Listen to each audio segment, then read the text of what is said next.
నమస్తే, welcome to political debate.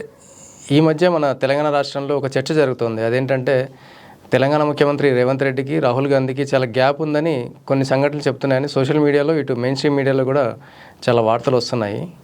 ఈ విషయం మీద మనతో చర్చించడానికి సీనియర్ జర్నలిస్ట్ కృష్ణసారం గారు మనతో ఉన్నారు. ఆయన అడిగి ఈ విషయం మీద కొన్ని విషయాలు తెలుసుకుందాం. నమస్తే సార్.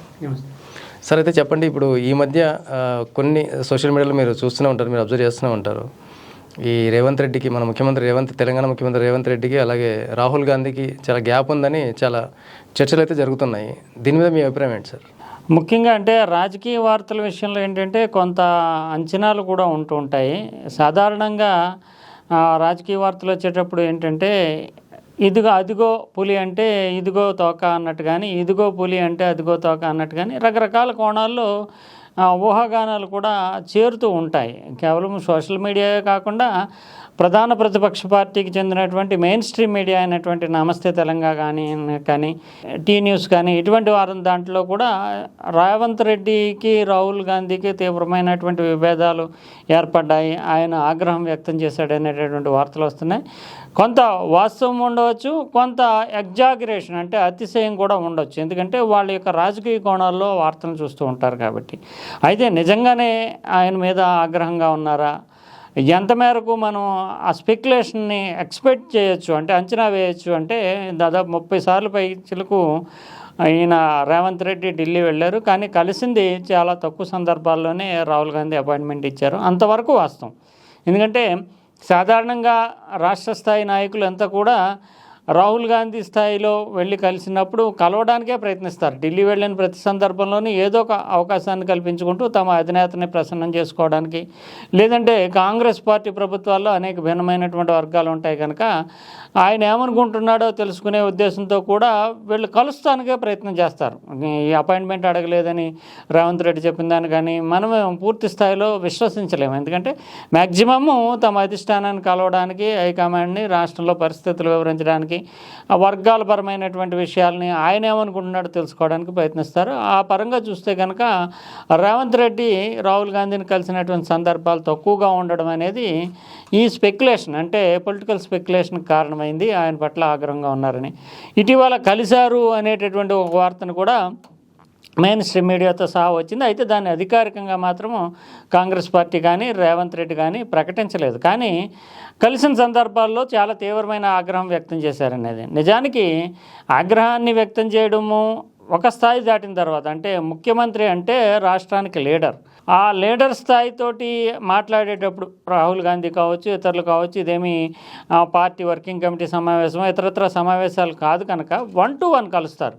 అంటే రాహుల్ గాంధీ అండ్ రేవంత్ రెడ్డి కూర్చుని మాట్లాడుకుంటారు. అందులోని ప్రశంసలకు సంబంధించిన విషయాలు వచ్చినప్పుడు ఇతరులందరితో కలిసి మాట్లాడతారు తప్ప ఏదన్నా సూచన చేయదలుచుకున్నా, హెచ్చరిక చేయదలుచుకున్నా, ప్రభుత్వ పనితీరు బాగోలేదని చెప్పదలుచుకున్నా రేవంత్ రెడ్డిని పిలిచి మాట్లాడతారు, నేరుగా మాట్లాడతారు. అది కూడా ఆగ్రహం అంటే ఏదో స్కూల్ పిల్లోడిని కూర్చోబెట్టి క్లాస్ టీచరు ఆగ్రహం వ్యక్తం చేసినట్టు దండించడము, తీవ్రంగా మందలించడం ఇలా ఉండదు. మన ప్రభుత్వ తీరు మీద కొంత అసంతృప్తి వ్యక్తమవుతుంది, మన ప్రభుత్వం మీద విమర్శలు వస్తున్నాయి, ఆరోపణలు వస్తున్నాయి, ఇది కరెక్ట్ కాదు అంటున్నారు, ఇంటెలిజెన్స్ వర్గాలు ఎలా అనుకుంటున్నాయి, లేదంటే మన పార్టీ వాళ్ళే ఎలా చెప్తున్నారు, ఇలా అంటే ఒక సున్నితమైన సెన్సిటివిటీ ఉంటుంది. ఎందుకంటే రాహుల్ గాంధీ ఏమి హెడ్ మాస్టరు, ఇతనేమో క్లాస్లో చదువుకుంటున్నటువంటి పిల్లాడు కాదు రేవంత్ రెడ్డి. అంటే Revanth Reddy is a leader of the house, అంటే అసెంబ్లీకి లీడరు, ముఖ్యమంత్రి, పిసిసి అధ్యక్షుడిగా పనిచేసిన వ్యక్తి. అందువల్ల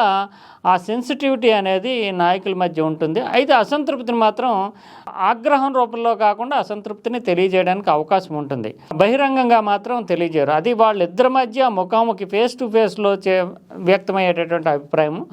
దానిని అయితే రాహుల్ గాంధీ తన పట్ల అసంతృప్తిగా ఉన్నాడు అనేదాన్ని వేరే కోణంలో నిజానికి రేవంత్ రెడ్డే బయటపెడతారు. అతనేమీ లేదని కానీ, లేదంటే మా ఇద్దరి మధ్య విభేదాలు లేవని కానీ ఇలా చెప్పడం ద్వారానే కొంత గ్యాప్ ఉంది అనేటటువంటిది.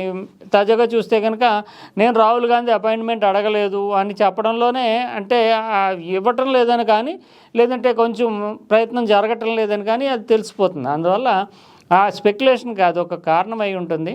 మనకి ముఖ్యంగా ఈ ఆగ్రహాలు, ముఖ్యమంత్రుల మీద ఆగ్రహాలు, కాంగ్రెస్ హైకమాండ్ ఎలా ఉంటుంది అనే దాని మీద గతంలో కూడా కొన్ని ఉదాహరణలు ఉన్నాయి. అంటే పర్టికులర్లీ రాజీవ్ గాంధీ టైం, అంటే 80స్లో తెలుగుదేశం పార్టీ ఏర్పాటు కాకముందు 80స్లో Rajiv Gandhi AICC general secretary, అంటే ఇందిరాగాంధీ బ్రతుకున్నప్పుడే ఏఐసిసి జనరల్ సెక్రటరీగా ఇక్కడ అంజయ్య ముఖ్యమంత్రిగా ఉన్న సమయంలో పర్యటన చేస్తూ ఆయన పట్ల బహిరంగంగా, అంటే విమానాశ్రయం దగ్గర బహిరంగంగానే అంజయ్య పట్ల కొంత దురుసు ప్రవర్తన, మీరు ఏం చేస్తున్నారు అన్నట్లుగా కానీ లేదంటే పట్టించుకోని తీరులో కానీ వ్యవహరించడం వల్ల అది బహిరంగంగా ఆయన పట్ల ముఖ కవళికలు రాజీవ్ గాంధీ, అప్పుడు రాజీవ్ గాంధీ అంజయ్య పట్ల, ముఖ్యమంత్రి అంజయ్య పట్ల ఆ ముఖ కవళికల్లో ఆగ్రహావేశాలు కనపరచడం వల్ల ఆ తర్వాత తెలుగువారి ఆత్మాభిమానం అనే నినాదంతో తెలుగుదేశం పార్టీ రావడానికే ఒక ప్రధానమైన కారణంలో ఒకటిగా నిలిచింది. అంటే అంతటి సెన్సిటివిటీ ఉంటుంది ముఖ్యమంత్రి అంటే ఆ జాతికి.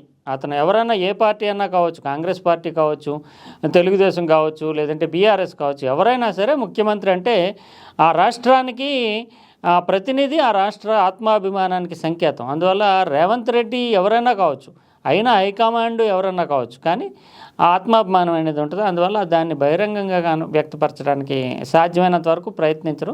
సెన్సిటివిటీ ఉంటుంది కనుక సున్నితంగానే అసంతృప్తిని వ్యక్తం చేస్తారు. మరో సందర్భంలో చూస్తే నాయకత్వం పట్ల అసంతృప్తి అనేది ఎలా ఉంటుంది అనే దానికి, నాయకత్వానికి వాళ్ళ యొక్క లీడర్స్ పట్ల అసంతృప్తి అనే దానికి మన కేసీఆర్ను కూడా ఉదాహరణగా తీసుకోవచ్చు. కేసీఆర్ చంద్రబాబు నాయుడు ఉదంతం కూడా దీంట్లో ఒక ఉదాహరణ. అంటే పట్టించుకోకుండా పక్కన పెట్టడం, అది కూడా అసంతృప్తి, అంటే అధినాయకత్వం అసంతృప్తికి నిదర్శనంగానే ఉంటుంది. అంతవరకు కేసీఆర్ రవాణా శాఖ మంత్రిగా దేని కిందో పనిచేశారు, చంద్రబాబు నాయుడు మంత్రివర్గంలో కలిసి పనిచేశారు. కానీ కేసీఆర్కి పట్ల ఆ చంద్రబాబు నాయుడికి అసంతృప్తి ఉంది అనే దానికి ఉదాహరణ ఏంటంటే కేసీఆర్ని ఇంచుమించు విస్మరిస్తున్నట్లుగా, పట్టించుకోకుండా పక్కన పెట్టినట్లుగా ఒక డిప్యూటీ స్పీకర్ పదవిలో కూర్చోబెట్టడం, అంటే మంత్రివర్గంలో సభ్యుడు కావాల్సిన వ్యక్తిని పక్కన పెట్టడం, అంటే అది ఒక రకమైన అసంతృప్తి కారణం. ఆ తర్వాత తెలంగాణ రాష్ట్ర సమితి ఏర్పాటు దారి తీయడం, అంటే ఎంతటి సెన్సిటివిటీ, ఆత్మాభిమానం ఉంటుంది ఒక బలమైన నాయకుడి పట్ల నిర్లక్ష్యం వహిస్తే అనేది. అందువల్ల కాంగ్రెస్ హైకమాండ్కి ఈ మేరకు కొంత అవగాహన ఉంది. అందువల్ల రాహుల్ గాంధీ మామూలుగా తీవ్రమైనటువంటి ఆగ్రహావేశాలు వ్యక్తం చేశాడని చెప్పడానికి రాజకీయ స్కూప్గానే మనం చూడాల్సి ఉంటుంది. సరే, అయితే అంటే మీరు చెప్పిన జనరల్ వ్యూ ఓకే, బట్ పర్టికులర్గా చూస్తే ఈ మధ్య తెలంగాణలో జరిగిన కులగణన ఏదైతే ఉందో ఈ విషయంలో రాహుల్ గాంధీ బాగా అసంతృప్తిగా ఉన్నాడనే విషయం బాగా చర్చ జరుగుతుంది. దీనిపైన మనం ఏమనొచ్చు? నిజానికి కులగణన అనేదాన్ని ఇక్కడ ప్రభుత్వం ఏర్పాటు కాకముందు నుంచి కూడా చాలా ప్రెస్టీజియస్ ఇష్యూగా కాంగ్రెస్ తీసుకుంది. ఎందుకంటే ఒకవైపునేమో జాతీయవాదం, మతం, హిందుత్వ అనే నినాదాన్ని తీసుకుంటూ బీజేపీ, ఎన్డీఏ ముందుకెళ్తున్నాయి. దానికి ఆల్టర్నేటివ్ ఐడియాలజికల్ బేస్ ఏంటి అని ఆలోచించిన తర్వాత కులం అనేటటువంటిది, నిజానికి మనం ఎక్కడ చూసినా కులం అనేది, మతాన్ని ఎదుర్కోవాలంటే కులాలకి న్యాయం చేస్తాము అనేటటువంటి సామాజిక న్యాయం అంటారు దాన్ని, సాంఘిక న్యాయం, సామాజిక న్యాయం అని. అంటే మతవాదానికి లేదంటే జాతీయవాదానికి ప్రత్యామ్నాయంగా సామాజిక న్యాయం, సాంఘిక న్యాయం పేరిట కులానికి న్యాయం చేస్తామనడం ద్వారా ఓట్ల సమీకరణ అనేది ఓట్ పాలరైజేషన్కి ఉపయోగపడుతుందంటూ కాంగ్రెస్ పార్టీ దానిని పెద్ద నినాదంగా చేపట్టింది, దేశవ్యాప్తంగా చేయాలనుకుంటుంది. దానికి నిజానికి రేవంత్ రెడ్డి చాలా చొరవ తీసుకున్నారు. కర్ణాటకలో అధికారంలో ఉన్నారు, కానీ ఆ లెక్కలు ఏమీ బయటకు రాకుండా అక్కడ ఉండేటటువంటి ఈక్వేషన్స్, అది టెక్నికల్గా పాసిబిలిటీ అవుతుందా లేదంటే బయటకు వస్తే కనుక ఏమవుతుందని తెలియక, కానీ రేవంత్ రెడ్డి హైకమాండ్ దగ్గర మంచి మార్కులు కొట్టేయాలనేటటువంటి ఉద్దేశంతో నిజానికి రాహుల్ గాంధీ మనసులో ఉన్న ఉద్దేశము కాంగ్రెస్ డిమాండ్ నెరవేర్చడానికి ముందుకు వచ్చి కులగణన చేశారు. దీనిని పొలిటికల్ మైలేజ్గా మార్చుకోవడానికి రాహుల్ గాంధీ కూడా ప్రయత్నిస్తూ లోక్సభలోనే ప్రకటన చేస్తూ తెలంగాణలో మేము చేసినటువంటి కులగణన అనేది దేశానికే రోల్ మోడల్, మేము రిజర్వేషన్లు పెంచుతున్నాం అన్నారు. కానీ తర్వాత చూస్తే కనుక ఇక్కడ కులగణనలో 3% ప్రజలు పాల్గొనకపోవడం, బీసీలు గతంలో చేసినటువంటి కులగణన అంటే కుటుంబ సర్వే చేసింది బీఆర్ఎస్, అప్పుడు ఏమో 52% బీసీలు ఉంటే ఇప్పుడేమో 46%కే పడిపోవడం. ఈ 46% కనిపించకుండా ఉండడానికి ముస్లింల్లో వెనకబడినటువంటి వర్గాలను కూడా కలిపేసి 56% అని చూపించడం, 10% కలిపేసి, ఇలా రకరకాల ఈక్వేషన్లో లోపాలు, అవకతవకలు అనేవి జరిగినవి అనేది ఎస్టాబ్లిష్ అవుతుంది. ఈ నేపథ్యంలోనే కాంగ్రెస్ పార్టీ హైకమాండ్ రాహుల్ గాంధీ ఒకసారి ఓన్ చేసుకుని లోక్సభ స్థాయిలోనే చర్చ చేసిన తర్వాత మళ్ళీ వెనక్కి తగ్గిన వాతావరణం కనిపిస్తుంది. మళ్ళీ ఇక్కడ కూడా తెలంగాణలో కూడా వచ్చినటువంటి ఆ వ్యతిరేకత దృష్ట్యా రీసర్వే అంటూ మళ్ళీ రంగంలో దిగడం. ఓవరాల్గా అయితే పూర్తి స్థాయిలో ఈ కులగణన విషయంలో సక్సెస్ కాలేదు. దాని ఎఫెక్ట్ కారణంగానే రాహుల్ గాంధీ, రేవంత్ రెడ్డి పూర్తి స్థాయిలో దీనిని సమర్థంగా నిర్వహించలేకపోయారు కనుక ఆగ్రహం వ్యక్తం చేస్తున్నారు అనేటటువంటి వాదనలు వినవస్తున్నాయి. కానీ నిజానికి రేవంత్ రెడ్డి హైకమాండ్ వద్ద మంచి మార్కులు కొట్టేయాలి. రాహుల్ గాంధీ యొక్క ఆశయం ఏదైతే ఉందో కులగణన అనేటటువంటి ఆ బ్రాండ్ని ఇంప్లిమెంట్ చూపించడం ద్వారా మంచి ప్రతిష్ట తెచ్చుకోవాలనే ప్రయత్నంలోనే ఈ కులగణన చాలా తొందరపాటుగానే నిర్వహించారని మనం చెప్పాలి. సరే, అయితే గత 6 నెలల నుంచి మంత్రివర్గ విస్తరణ చేద్దామని రేవంత్ రెడ్డి గారు ఎంత ప్రయత్నిస్తున్నా కూడా దానికి అనుమతి అనేది మన హైకమాండ్ నుంచి దొరకట్లేదు రేవంత్ రెడ్డి గారికి. దీనికి కారణం ఏమంటుంది? కాంగ్రెస్ అంటేనే రకరకాలైనటువంటి సమీకరణలు, ఆశావహుల సంఖ్య ఎక్కువగా ఉంది, కులాలపరమైనటువంటి సమీకరణ చూసుకోవాల్సి ఉంటుంది. తర్వాత ఒకే కుటుంబానికి సంబంధించి కూడా 2-3 ఆశిస్తున్నటువంటి పరిస్థితులు ఉన్నాయి. ఉదాహరణకి కోమటిరెడ్డి వెంకటరెడ్డి ఆల్రెడీ మంత్రివర్గంలో ఉన్నారు, వాళ్ళ తమ్ముడు కూడా కావాలంటున్నారు. ఒకే జిల్లా, ఒకే కుటుంబము, ఒకే సామాజిక వర్గం వాళ్ళు కూడా ఆశిస్తున్నారు. తమకు బలం ఉంది, ఇవ్వకపోతే అంతు తెలుసుకుంటామా అనేటటువంటి పరిస్థితుల్లో, ఆర్థిక పరిస్థితుల దృష్ట్యా కానీ బలంగా ఉండడము, ఒకవేళ ఏమాత్రము న్యాయం చేయకపోయినా వెంటనే తిరుగుబాటు ధోరణి అనేటటువంటిది. కాంగ్రెస్ పార్టీ ఏమి ప్రస్తుతం రాజకీయంగా అంత బలంగా ఏమీ లేదు రాష్ట్రంలో. ఎందుకంటే వాళ్ళకి వచ్చింది బొటాబొటీ మెజార్టీ. బీఆర్ఎస్ నుంచి కొంతమంది 10 మంది ఎమ్మెల్యేలు తీసుకున్నారు, కానీ వాళ్ళు ఉంటారో లేదో తెలీదు, న్యాయస్థానం ఏం చెప్తుందో తెలీదు. ఈ పరిస్థితుల్లో బలహీనమైనటువంటి స్థితిలో ఉన్నటువంటి ఈ కాంగ్రెస్ పార్టీ ఎమ్మెల్యేల సంఖ్యాపరంగా ఇప్పుడు ఎవరిలో అసంతృప్తి రగిలినా సరే ఖచ్చితంగా ప్రభుత్వ సుస్థిరత మీదే దాని యొక్క ప్రభావం ఉంటుంది. అందువల్ల రిస్క్ చేయడానికి, ఈక్వేషన్స్ సరిపోవడానికి ఒక్కొక్కరు ఒక మంత్రుల స్థాయిలో కానీ, పిసిసి స్థాయిలో కానీ, ముఖ్యమంత్రి స్థాయిలో కానీ అనేక రికమెండేషన్లు వాళ్ళ దగ్గర పెండింగ్లో ఉన్నాయి. వీటన్నిటినీ పరిశీలించి అందరికీ న్యాయం చేస్తూ సామాజిక సంతులనం అంటే balance, caste balance, reason balance ఇవన్నీ పాటిస్తూ మళ్ళీ ఎమ్మెల్యేలు అందరినీ సంతృప్తిపరచాలి. అది చాలా కష్టసాధ్యమైనటువంటి విషయం. అందువల్లనే సాధ్యమైనంత వరకు డ్రాగ్ ఆన్ చేయడానికి ప్రయత్నిస్తున్నారని మనం చెప్పుకోవాలి. సరే, అయితే తెలంగాణలో ప్రభుత్వ వ్యతిరేకత అప్పటికే వచ్చేసింది అనేది ఒకటి పబ్లిక్లో నడుస్తుంది, బాగా టాక్. మనం సోషల్ మీడియాలో కూడా చూస్తున్నాం, బాగా తీవ్రమైన వ్యతిరేకత ఉంది అనేది రేవంత్ రెడ్డి ప్రభుత్వం మీద అనేది చూస్తున్నాం మనం. ఇప్పుడు మీరు అంటున్నారు ఇప్పుడు ఎమ్మెల్యేలను కూడా సంతృప్తిపరచాలి మంత్రివర్గ విస్తరణ జరగాలంటే అని. సో ఈ విషయాలన్నింటినీ కనుక మనం గమనిస్తే ఒకవేళ ముఖ్యమంత్రిని మార్చే అవకాశం ఏమైనా ఉందా తెలంగాణలో?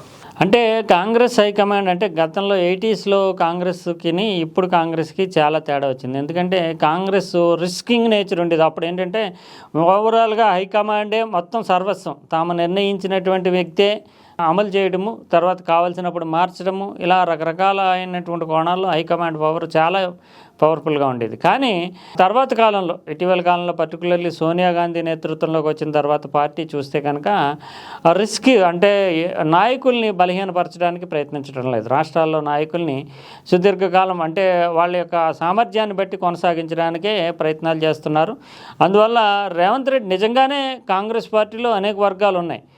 ఒకటి నిజానికి రేవంత్ రెడ్డినే తీసుకున్నా, రేవంత్ రెడ్డి కూడా చాలా వ్యూహాత్మకంగానే తనకు పోటీదారులు ఉన్నారు. ఎందుకంటే సీనియర్లు తను చాలా జూనియర్. పార్టీ పరంగా చూస్తే కనుక మల్లు భట్టి విక్రమార్క సోషల్ ఈక్వేషన్స్ తోటి ముఖ్యమంత్రి స్థానానికి పోటీ పడిన వ్యక్తి ఉన్నాడు. ఉత్తమ్ కుమార్ రెడ్డి చాలా కాలం, సుదీర్ఘకాలం పాటు పిసిసి అధ్యక్షుడిగా ఉన్నాడు, తర్వాత మంత్రిగా పనిచేసి ఉన్నాడు. సమర్థుడైనటువంటి నాయకుడిగానే ముద్ర ఉంది. ఇంకా కోమటిరెడ్డి వెంకటరెడ్డి మధ్య మధ్యలో ఆశిస్తూ ఉంటాడు. ఇలా అనేక మంది నాయకులు అక్కడ ఉన్న పరిస్థితుల్లో ఇప్పుడు ఎవరికి ఇచ్చినా సరే ఇబ్బందికరమైనటువంటి పరిస్థితే, స్టెబిలిటీ కోల్పోద్ది. అందులోని రేవంత్ రెడ్డి ఇప్పటికే తనకి ప్రధాన పోటీదారులు ఇద్దరే. నిజానికి మల్లుభట్టి విక్రమార్క శాసనసభాపక్ష నాయకుడిగా గతంలో పనిచేసిన ఉత్తమ్ కుమార్ రెడ్డి సుదీర్ఘ, వీళ్ళిద్దరే పోటీ. అయినప్పటికీ కూడా కోమటిరెడ్డి వెంకటరెడ్డిని అధిష్టానం దృష్టిలో కోమటిరెడ్డి వెంకటరెడ్డి లేడు. అయినా కోమటిరెడ్డి వెంకటరెడ్డి కూడా ముఖ్యమంత్రి స్థానంలో ఉండదగినవాడు, నా స్థాయి తగినవాడు అంటూ ఆయన అతనిలో కూడా ఆశలు రేకెత్తిస్తున్నాడు. అంటే ఇది సైకలాజికల్ గేమ్. అందువల్ల కాంగ్రెస్ పార్టీ ఇప్పుడు ఉన్న పరిస్థితుల్లో కానీ గత కొంతకాలంగా ఆ పార్టీ తీసుకున్నటువంటి నిర్ణయాలు కానీ చూస్తే అసంతృప్తి ఉన్నప్పటికీ కూడా నాయకత్వాన్ని స్టెబిలిటీ కోల్పోయేలా చేస్తే కనుక పార్టీకే నష్టమని గ్రహించింది. అందువల్ల నిజంగా రేవంత్ రెడ్డి అందరినీ కలిపికునే ఎన్నికలకు వెళ్ళడం ద్వారా తన సామర్థ్యాన్ని నిరూపించుకున్నాడు. ఎందుకంటే రకరకాల వర్గాలు అందరూ ముఖ్యమంత్రి అభ్యర్థులే అన్న పరిస్థితుల్లో తను అందరి దగ్గరికి తిరిగి ప్రజల్లోకి వెళ్ళి కాంగ్రెస్ పార్టీ గెలవడానికి రేవంత్ కూడా ఒక తురుపు మొక్కగా ఉపయోగపడ్డాడు. కేవలం బీఆర్ఎస్ పట్ల ప్రజల్లో ఉండేటటువంటి అసంతృప్తే కాకుండా కాంగ్రెస్లో ఉండేటటువంటి అన్ని వర్గాల్ని కలపడంలో కూడా రేవంత్ కీలక పాత్ర పోషించాడు. అందువల్ల అతనికి సముచితంగానే ఇచ్చారు. అదే అతను జూనియర్ అయినప్పటికీ అతని కష్టానికి గుర్తించే ముఖ్యమంత్రి పదవి ఇచ్చారు. ముఖ్యమంత్రి పదవి ఇచ్చిన తర్వాత సహజంగానే కొన్ని వర్గాలు హైకమాండ్ దగ్గర ఆరోపణలు చేస్తాయి. ఇతను తీసుకున్నటువంటి నిర్ణయాలు కొంత ఇబ్బందికరంగా ఉంటాయి. సంక్షేమ పథకాలు అమలు చేయడంలో పూర్తి స్థాయిలో వీళ్ళు ఇచ్చిన హామీల మేరకు అమలు చేయడంలో విఫలమయ్యారు. ఇవన్నీ ప్రజల్లో అసంతృప్తికి కూడా దారితీస్తున్నాయి. అయితే ప్రజల్లో అసంతృప్తికి దారితీస్తున్నాయి కదా అని ముఖ్యమంత్రిని మార్చేస్తే ఆల్టర్నేటివ్ లీడర్షిప్ ఏమన్నా సంతృప్తి పరచగలుగుతుందా? ఆ స్థాయిలో ఉందా? ఈయన తీసేసి ఇంకొకరిని పెడితే మిగతా వాళ్ళంతా కూడా ఏకగ్రీవంగా అంగీకరిస్తారా లేదా? లేదంటే రేవంత్ రెడ్డికే ఒక 15-20 మంది ఎమ్మెల్యేలు, ఇతనికే అనుచర వర్గం ఉంది. ఒకవేళ ఇతను పక్కన పెడితే కనుక 20 మంది ఎమ్మెల్యేలతోటి ఏదైనా పార్టీ పేరు ఇస్తే కనుక పరిస్థితి ఏంటి? కాంగ్రెస్ ప్రభుత్వమే ఉండదు కదా. అందువల్ల సాధ్యమైనంత వరకు మార్చడం అనేటటువంటిది చాలా తప్పనిసరి పరిస్థితి. ఇంకా క్రైసిస్ పీక్కి వెళ్ళిపోయింది.